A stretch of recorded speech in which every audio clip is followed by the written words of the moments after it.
After 18 years of being utterly ordinary, I finally found that I could shine. I didn't expect you to seem so... you?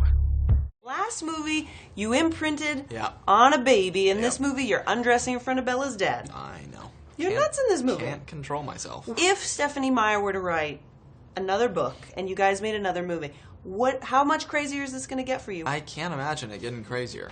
I really can't. I think the craziness has happened so far. It's like he's already imprinted on the baby. The baby's Right. going to be, his age soon, so it's all going to be normal. I think it's going to be happy. That's true. So no more undressing in front of people's parents. He should definitely hold that back. Yeah. He should never do that again. Yeah. Don't try this at home. Yeah, exactly. Do you think over the course of all these movies you've learned anything from your character? Yeah, I would say, Jacob just has so many awesome qualities that I think, everyone should try and learn something from him. He is as loyal as they come. He is as persistent as they come. He's just, he's a likable guy. People like being around Jacob. What do you think over all these movies that you've learned from Bella? Oh, Bella. I think probably the reason that that she's so sort of universally, vicariously, every person that reads this book kind of feels like they are hers. I think it's a pretty common thing at that age to, especially as a girl, to be really filled with something that you can't put your finger on. And she has so much faith in those feelings and doesn't deny them, even though she can't explain them. And she holds on, and in the end it really pays off. She can kind of stand up and go, I told you all. I had those feelings for a reason. And I think that is something to learn from, for sure, is trust yourself. It's simply enough. She really does. Even if things don't go exactly as she planned, it's like, trust this. It usually works out. All the press that you guys do makes your life crazy for a while. Have you ever read something about yourself that was so untrue that you found completely hysterical?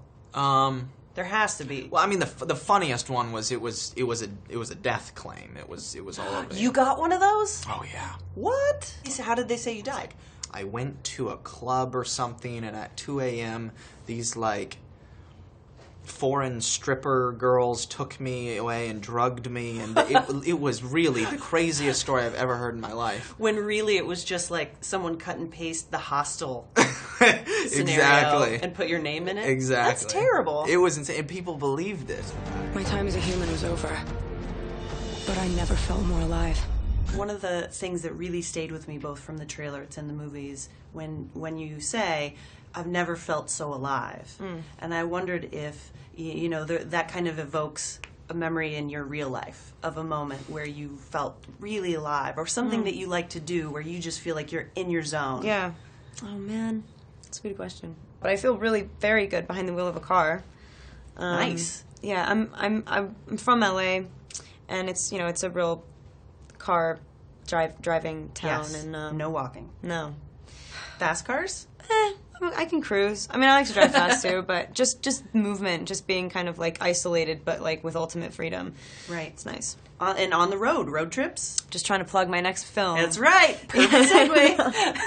Yeah. You are everything powerful about werewolves, but if you had a special vampire power, what would you pick? I used to say Alice's, because it's cool to... Handy. It is handy. Also could be a little freaky and scary, though, knowing what's going to happen. She drops stuff a lot. She does drop stuff a lot. That is true. She's dropped a lot of vases throughout this franchise. But now that we've seen Bella's, I would go with Bella's, being able to protect those people around you that you care about. I like that. That's a good one. Yeah, it's a great one.